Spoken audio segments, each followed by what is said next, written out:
이 새벽에 우리에게 주시는 하나님의 말씀은 디모데전서 1장 1절에서 11절까지의 말씀입니다. 제가 가지고 있는 성경책으로 신약 337쪽에 있습니다. 이제 하나님의 말씀을 받들어 읽겠습니다.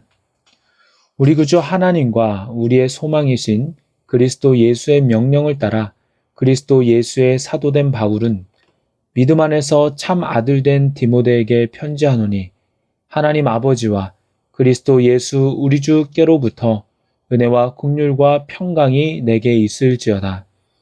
내가 마게도냐로 갈 때에 너를 권하여 에베소에 머물라 한 것은 어떤 사람들을 명하여 다른 교훈을 가르치지 말며 신하와 끝없는 족보에 몰두하지 말게 하려 함이라. 이런 것은 믿음 안에 있는 하나님의 경륜을 이룸보다 도리어 변론을 내는 것이라. 이 교훈의 목적은 청결한 마음과 선한 양심과 거짓이 없는 믿음에서 나오는 사랑이거늘 사람들이 이에서 벗어나 헛된 말에 빠져 율법의 선생이 되려 하나 자기가 말하는 것이나 자기가 확증하는 것도 깨닫지 못하는도다. 그러나 율법은 사람이 그것을 적법하게만 쓰면 선한 것임을 우리는 아노라.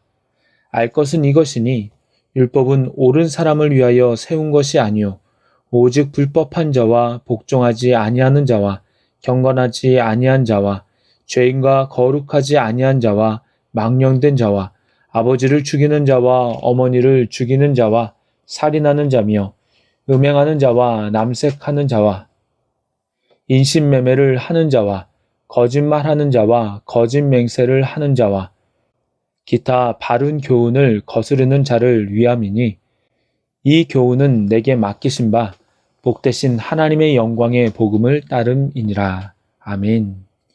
이 시간에는 가장 중요한 덕목이라는 제목으로 말씀을 나누도록 하겠습니다. 오늘부터 디모데전서를 다룰 텐데요. 디모데전서는 디모데 후서와 디도서와 더불어 목회 서신이라고 불리고 있습니다. 보통의 서신들은 한 교회의 공동체에 보내는 것이 일반적입니다. 예를 들면 로마서와 같은 경우는 수신자가 하나님의 사랑하심을 받고 성도로 부르심을 받은 모든 자에게라고 밝히고 있고요. 고린도전서와 같은 경우는 고린도에 있는 하나님의 교회, 곧 그리스도 예수 안에서 거룩하여지고 성도라 부르심을 받은 자들이라고 합니다. 그러니까 보통은 교회 전체에 보내는 편지입니다. 하지만 목회서신은 개인에게 쓴 글이며 특별히 교회에서 목회하고 있는 이를 향하여 쓴 글이기 때문에 목회서신이라고 불리고 있습니다. 그래서 목회서신의 특징은 교회 목회 사역에 관한 원리들이나 목회자의 자질에 관한 내용을 담고 있습니다. 목회서신인 디모데전서는 바울이 디모데에게 쓴 편지인데요. 2절에 보면 믿음 안에서 참 아들 된 디모데에게 편지한다라고 합니다. 디모데가 처음 성경에 언급되는 때는 사도행전 16장 1절입니다. 그 구절에 따르면 디모데는 소아시아 루스드라 지방의 출신으로 이교도인 헬라인 아버지와 경건한 유대인 어머니 유니게 사이에서 태어나서 어려서부터 구약 성경으로 교육을 받았습니다. 그러다가 바울의 1차 선교 여행 때 복음을 받아들인 것으로 추측을 하는데요. 바울은 디모데를 제자로 인정했고요. 특별히 그를 아꼈습니다. 한 예만 보더라도 알 수 있는데요. 디모데에게는 할례를 받게 합니다. 이것은 바울의 보통 생각과는 전혀 다른 것이었습니다.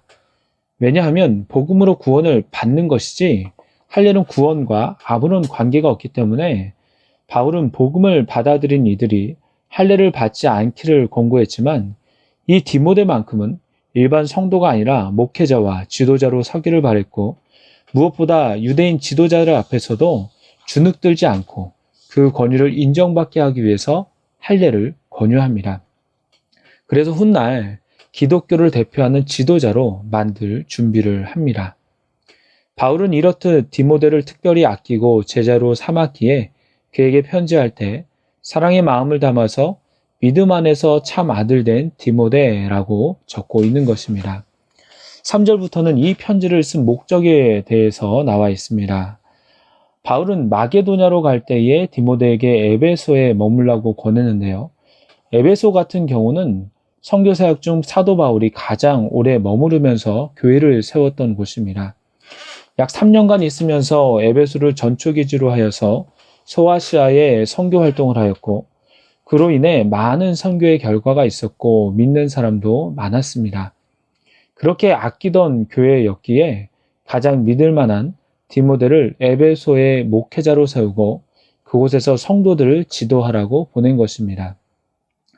이때 바울이 당부한 것이 있었습니다. 그것은 어떤 사람들이 다른 교훈을 가르치는데 그 교훈을 가르치지 말게 하라는 것입니다. 분명 사도 바울은 에베소 교회를 개척하고 목회할 당시 주의 복음만을 전했는데, 시간이 지나가면서 교회 지도자들 중에 다른 교훈을 가르치는 사람이 있었던 것 같습니다. 그리고 그 소식이 바울에게까지 들려옵니다. 이 교훈은 어떤 교훈이었을까요? 이것은 헬라와 페르시아의 이원론의 영향을 받은 영지주의적 유대주의 등을 가리키는 것입니다. 이들은 세상을 이원론 쪽으로 보면서 선과 악을 구분하고 선하신 하나님이 악한 물질 세계를 창조하실 리가 없으며 구원을 위해서는 특별한 영적 지식이 필요하다고 주장했습니다. 이런 영향으로 유대주의적 그리스도인들은 성경을 그대로 받아들이지 않았고 신화 위에 신화를 쌓고 하나님에게서 처음 비롯된 것에서부터 하나님의 신성을 잃게 된 최하급 존재 단계까지 족보와 정규를 만듦으로써 허탄한 그런 이야기들을 꾸며냅니다. 그러면서 예수님은 하나님의 처음 유출자이고 그 다음은 천사들, 그 다음은 성자들, 사도들, 성도들 등을 나누어서 2, 3, 4, 5급의 유출자들이라고 주장을 하기도 합니다. 그러나 우리가 아는 그리스도의 복음이 무엇입니까? 예수 그리스도를 믿으면 모두가 평등하게 하나님의 자녀가 되는 것입니다. 교회의 직분은 하나님께서 맡겨주신 달란트일 뿐이지 계급이 아니죠. 하지만 그들은 지어낸 족보를 이용해서 계급을 나누는 것입니다. 그러다 보니 복음보다 예수님보다 족보에 집착하게 되는 것입니다. 그러기에 바울은 디모데에게 뭐라고 합니까? 4절에서 보니까 신하와 끝없는 족보에 몰두하지 말게 하려 함이라.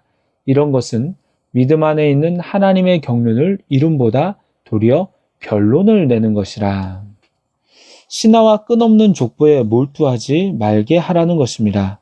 이런 것은 하나님의 경륜을 이루는 것이 아니라 하나님의 뜻과 하나님의 섭리를 이루는 것이 아니라 오히려 방해가 된다는 것이죠. 거짓 교사들은 사변적인 것을 가르치므로 율법의 교사가 되기를 원하고 자신들의 지위가 높아지는 것을 바라고 있던 것입니다. 하지만 바울이 가르친 복음과 교훈의 가장 중요한 덕목이 무엇입니까? 5절에 나와 있는데요. 5절에 보시면 이 교훈의 목적은 청결한 마음과 선한 양심과 거짓이 없는 믿음에서 나오는 사랑이거늘이라고 합니다. 교훈의 가장 중요한 덕목은 누군가 인정받고 높아지려는 것이 아니라 사랑이 가장 중요한 덕목인데 그것은 청결한 마음과 선한 양심과 거짓이 없는 믿음에서 나온다는 것입니다. 예수님께서 본인들이 가장 높은 사람이다 라고 다투고 주장하는 제자들에게 뭐라고 말씀하십니까? 마가복음 10장 43절 이하에 보니까 너희 중에 누구든지 크고자 하는 자는 너희를 섬기는 자가 되고 너희 중에 누구든지 으뜸이 되고자 하는 자는 모든 사람의 종이 되어야 하리라 라고 말씀하십니다. 주의 제자는 파벌을 형성하고 자신이 높다고 주장하면서 다른 사람을 무시하는 것이 아니라 섬기는 사람이어야만 합니다. 사랑으로 섬기며 사랑으로 사람들에게 복음을 가지고 다가가는 것입니다. 8절부터 보시면 율법에 대한 설명도 있습니다. 예수 그리스도의 복음을 중요하게 여긴다고 해서 율법의 교육을 포기하라는 것이 아닙니다. 율법도 필요합니다. 적법하게만 쓴다면 선한 것임을 바울도 말하고 있습니다. 하지만 분명히 알아야 될 것은 율법은 옳은 사람을 위한 것이 아니라 불법한 자, 복종하지 아니하는 자를 위하여 세운 것이라는 겁니다. 9절 이하에 나오는 아버지와 어머니를 죽이는 자, 음행하는 자, 남색하는 자, 인신매매를 하는 자, 거짓말하는 자와 거짓 맹세를 하는 자, 기타 바른 교훈을 거스리는 자들은 율법이 없다면 그것이 하나님 앞에서 얼마나 큰 죄인지를 알지 못하는 것이죠. 그러기에 율법이 있을 때 자신들의 죄를 깨닫게 된다는 겁니다. 그리고 주의 복음으로 말미암아 예수 그리스도의 십자가의 은혜로 하나님 앞에서 죄를 회개하며 죄에서 멈춰 하나님의 말씀을 기준 삼아 살아가게 된다는 것입니다. 이런 율법은 죄를 깨닫게 하는 도구입니다. 그렇다고 의인에게, 믿는 사람에게 전혀 필요 없는 것은 아닙니다. 악인에게는 정죄의 근거, 죄를 깨닫게 하는 도구가 율법이라면 신자들에게는 이 땅에서 신앙인이 어떻게 살아가야 되는지에 대해서 교훈과 충고를 가르쳐 줍니다. 그러기에 종교개혁자들은 율법 중에서도 십계명을 아주 중요하게 여기기도 했습니다. 이제 말씀을 맺도록 하겠습니다. 바울은 디모데에게 거짓 교사들이 더 이상 교훈을 가르치지 말게 하도록 조치를 취하라고 합니다. 그들은 자신들을 높이기 위해서 신하와 끝없는 족보의 성도들을 몰두하게 했습니다. 하지만 율법과 복음의 가장 큰 덕목은 사랑입니다. 스스로 높이는 것이 아니라 사랑으로 복음을 전하고 사랑으로 성도와 세상을 섬기는 것입니다. 주님께서 우리에게 주신 복음과 말씀은 어디를 향하고 있습니까? 아무쪼록 오늘도 사랑으로 주님의 복음, 주님의 이름을 나타내는 저와 여러분이 되기를 소망합니다. 기도하겠습니다. 하나님 아버지, 오늘도 말씀으로 하루를 시작하게 하시니 감사를 드립니다. 하나님의 말씀을 안다고 하면서 사변적으로 알며 또한 피상적으로 말씀을 대하지는 않았는지 돌아봅니다. 말씀의 목적은 청결한 마음과 선한 양심과 거짓이 없는 믿음에서 나오는 사랑이라고 알려주셨는데 정말 그 말씀대로 오늘 하루도 살아갈 때에 주님께서 저희들에게 주신 사랑을 가지고 세상에 나아가 사랑으로 섬기며 주님의 사랑을 드러내는 저희들이 될 수 있도록 인도하여 주시옵소서. 이 모든 간구 예수 그리스도의 이름으로 기도드립나이다. 아멘.